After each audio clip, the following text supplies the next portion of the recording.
Kalaupun mati, cuma 6 orang yang mati. Sisanya serbu yang punya pistol habisin. Mau kemana? Sebuah cerita yang menarik. Jadi beredar sebuah video pendek dari ceramah Habib Rizik Syihab. Seolah-olah Habib Rizik Syihab sudah bisa memprediksi akan adanya kematian dari 6 laskar FPI tersebut. Dan dalam ceramah tersebut, angkanya yang disebut oleh Habib Rizik Syihab sangat persis, 6 orang. Betul! Wah, dia ngomong, Habib, musuh punya pistol, kita nggak punya. Saudara, pistol Colt itu pelurunya cuma 6, betul? Kalau ditembakin, belum tentu semuanya meletus. Belum tentu semua meletus. Jangan-jangan meletus di tangan, saudara. Kenapa mesti takut? Oh enggak Habib, pistolnya bagus, meletus semua. Kalau meletus semua, belum tentu kena semua, saudara. Betul? Apa tiap tembakan pasti kena kita? Belum tentu. Loh, tapi ini penembak gitu, Habib, pasti kena. Kalau kena, belum tentu mempan, saudara. Betul? Betul? Wah, ada yang ngomong anak muda, Habib, kalau begitu ajarin ilmu kebal dong. Saya jawab, lu kalau kebal sahidnya kapan, goblok? Lu mau kebal apa mau mati sahid? Betul? Ayo saya tanya, mau kebal apa mati sahid? Kebal apa mati sahid? Makanya jangan nanya ilmu kebal.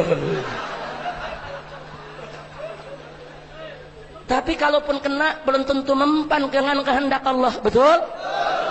Kalaupun mempan, belum tentu mati. Betul? Betul? Betul? Kalaupun mati, cuma 6 orang yang mati. Sisanya serbu yang punya pistol habisin. Mau kemana lu?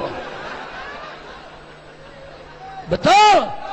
Maka itu saya tanya umat Islam, apa perlu takut sama musuh? Siap berjuang? Siap mati di jalan Allah? Takbir! Malam hari ini seorang pemuda Islam mati karena bela Islam.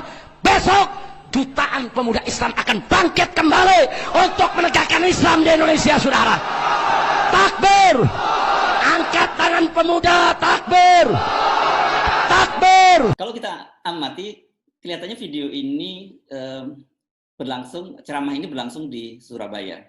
Dan itu terjadi menurut keterangan sekitar 4 tahun yang lalu. Bagi kita tentu saja yang cara berpikirnya rasional menganggap itu hanya sebuah kebetulan. Hanya saja kemudian momentumnya sekarang tepat sehingga dimunculkan kembali. Tetapi bagi kalangan Nahdiyin, kalangan ahli sunnah wal jamaah, itu memang seorang ulama itu dianggap mempunyai karomah. Jadi karomah ini semacam dia mengetahui sesuatu yang akan terjadi. Apakah ada kaitannya di ceramah Habib Rizik Syihab itu dengan peristiwa saat ini? Tentu saja agak sulit untuk membuktikannya. Dan biarkan saja publik yang menilai sendiri. Berkaitan dengan kematian 6 orang laskar Front Pembela Islam itu, Ustadz Abdul Somad, dai kondang kita, memberikan wejangan kepada masyarakat kita dan juga umat Islam. Assalamualaikum warahmatullahi wabarakatuh. Ada 3 poin yang mau saya sampaikan. Yang pertama, A'udzubillahi minasyaitonirrajim. Man qatala nafsan bighairi nafsin faka'annama qatalan nasa jami'an. Siapa yang membunuh 1 orang, maka dia sama seperti membunuh semua orang. Wa man qatala mu'minan muta'ammidan fajaza'uhu jahannam. Siapa yang membunuh orang beriman, maka balasannya adalah neraka jahannam. Itu dalam ajaran Islam. Tidak ada satu agama pun di dunia ini yang mengajarkan membunuh sebagai solusi menyelesaikan masalah.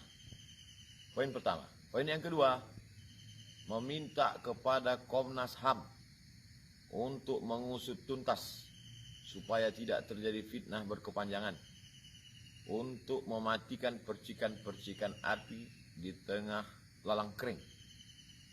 Kalau Komnas HAM bertindak, diusut tuntas apa yang sebenarnya terjadi, maka insya Allah Allah menolong, selesailah masalah.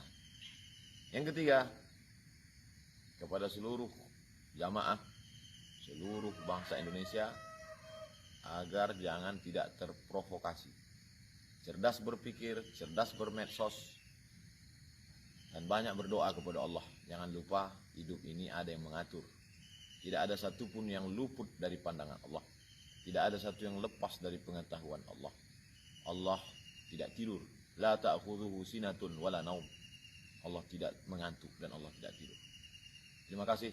Assalamualaikum warahmatullahi wabarakatuh. Dari wejangan Ustadz Abdul Somad tadi, setidaknya ada 3 hal yang kita mesti garis bawahi. Satu, bahwa pembunuhan satu orang manusia itu dalam Islam itu sangat dikutuk, sangat dilarang karena sama dengan halnya membunuh seluruh umat manusia. Yang kedua, Kiai Abdul Somad mendorong agar dibentuk tim pencari fakta, dan dalam hal ini Komnas HAM didorong untuk melakukan itu agar semuanya tidak berlangsung simpang siur. Yang ketiga, setiap amal perbuatan kita tentu akan ada balasannya.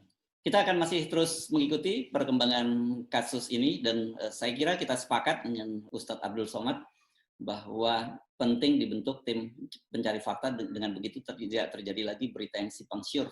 Sebenarnya apa yang sesungguhnya terjadi di kilometer 50 tol Jakarta Cikampek sampai saat ini tentu saja masih menjadi misteri. Saya Husnul Arif. Assalamualaikum warahmatullahi wabarakatuh. Assalamualaikum warahmatullahi wabarakatuh. Innalillahi wa inna ilaihi raji'un. Musibah 6 meninggal anak bangsa disertai dengan kesimpangsiuran informasi, penjelasan yang berbeda baik dari kepolisian maupun dari FPI, dan ini sangat-sangat membingungkan masyarakat, juga mencemaskan. Oleh karena itu dihimbau kepada siapapun, mari sungguh-sungguh kita menahan diri dari tindakan kekerasan kepada siapapun dengan cara apapun, karena kekerasan pasti menimbulkan masalah baru. Dan hindari menyebarkan informasi, penjelasan yang salah, karena itu kedustaan yang akan sangat menyesatkan masyarakat. Yang kedua, semoga akan ada lembaga independen yang dipercaya oleh seluruh masyarakat untuk bisa mengungkap semua ini dengan sejelas-jelasnya, setransparan mungkin, sehingga kebenaran itu nyata dan keadilan itu terbukti. Karena inilah yang sangat dirindukan oleh masyarakat, agar masyarakat bisa bertindak dengan tepat. Dan mari yang ketiga, kita perbanyak doa, karena yakin Allah menyaksikan segala-galanya dan Allah lah yang maha tahu yang sesungguhnya. Dengan doa, Allahumma arinal haqqa haqqan warzuqna tiba'ah wa arinal batila batilan warzuqna ijtinabah. Ya Allah, tunjukkan yang benar itu nyata kebenarannya dan mampukan kami menapakinya, memperjuangkannya.